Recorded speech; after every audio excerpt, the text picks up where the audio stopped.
Hello, and welcome to the third episode in our series on technology addiction. In this episode, we will deal with mobile phone addiction. Come, let us pose questions related to mobile phone addiction to our expert.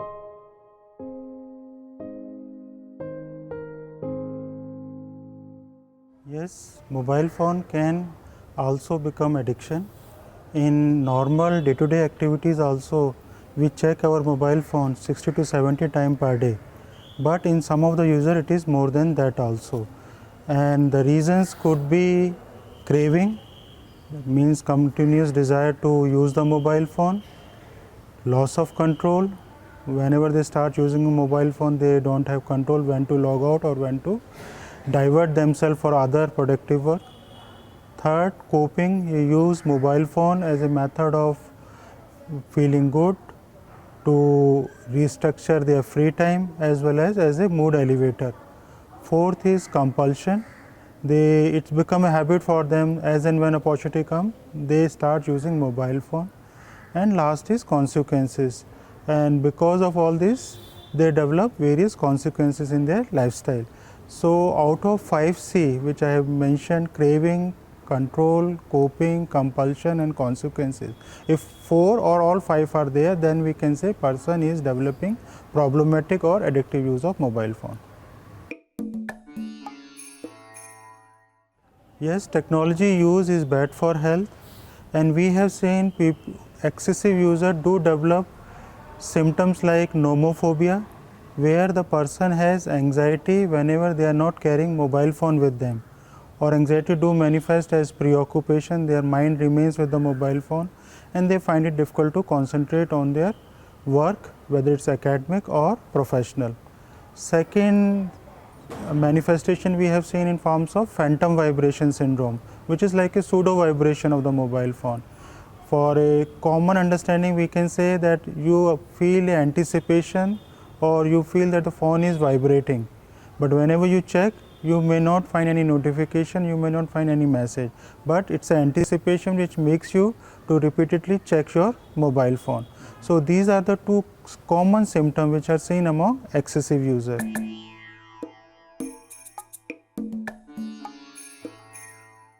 So the physical impact basically includes, it definitely have impact on the eyes. Excessive use impact your bring fatigueness. It also is associated with carpal syndrome, which is pain in the wrist because of holding mobile phone or excessive use of mobile phone, as well as in some of the cases it is also associated with tennis elbow syndrome, because nowadays mobile phone is used for all sort of online activities, and it do sometime delay the person's sleep also. We have seen in biological dysfunctions, whenever the people sleep with the mobile phone, they lose 60 to 90 minutes of their sleep, because it's always the desire come to postpone the sleep and to comment or to answer whatever they have got on the mobile phone. In psychological, person feel anxious when they are not using mobile phone or whenever the connectivity is not good. We have seen when the connectivity is not good, people start feeling anxiety and irritability, which happens because of related to mobile phone use also. And sometimes because since so many activities happen on mobile phone, it do contributes to depression, anxiety and stress also.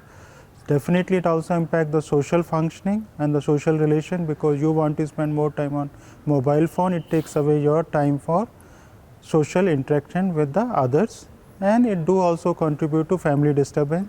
Nowadays most of the family conflict we are seeing secondary to the use of mobile phone.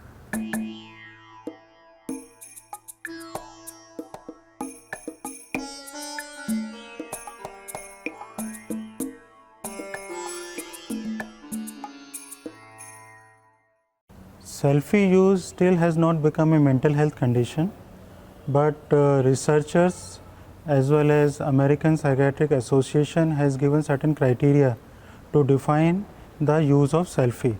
So they say that if person is taking less than 2 selfie per day, it's a normal behavior. If you are taking 3 to 4 selfie per day, then it's become an acute problem of taking selfie. But if you are taking more than 5 selfie per day, you definitely have to work on your selfie use.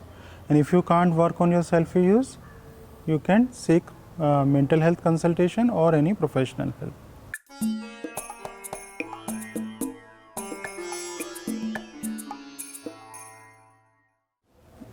Yes, there is a treatment, and the basic treatment comes in the form of raising consciousness, raising awareness for excessive use of mobile phone, which can be done at individual level also, and which can be done at public level also. It means we have to involve all stakeholders, all users of mobile phone, to enhance their awareness about excessive use of technology. So once the awareness comes, then they have to know what are the things they can do. So first thing which they can do is scheduling their mobile phone use. Like rather than repeatedly checking their mobile phone, they can say after half an hour or 45 minutes or whatever the time suits for each user, they can schedule their use. Second, whenever they use the mobile phone, they should keep certain time limits that I am going to use for certain periods, and after that I would move to the other productive task.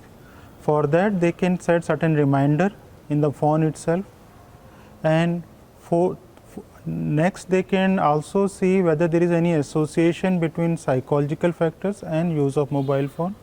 Is mobile phone is becoming a activity for free time? Is mobile phone becoming a modality to overcome stress? If these kind of associations are there, they can work at their own level. In case if they find their modalities are not working or not effective, they can seek any professional help also. Last, we always encourage they should have more family time, have more offline activities, and at least 30 to 40 minutes before sleeping time, no mobile phone use. Sleep with some offline activities, sleep with interactions rather than sleeping with the mobile phone.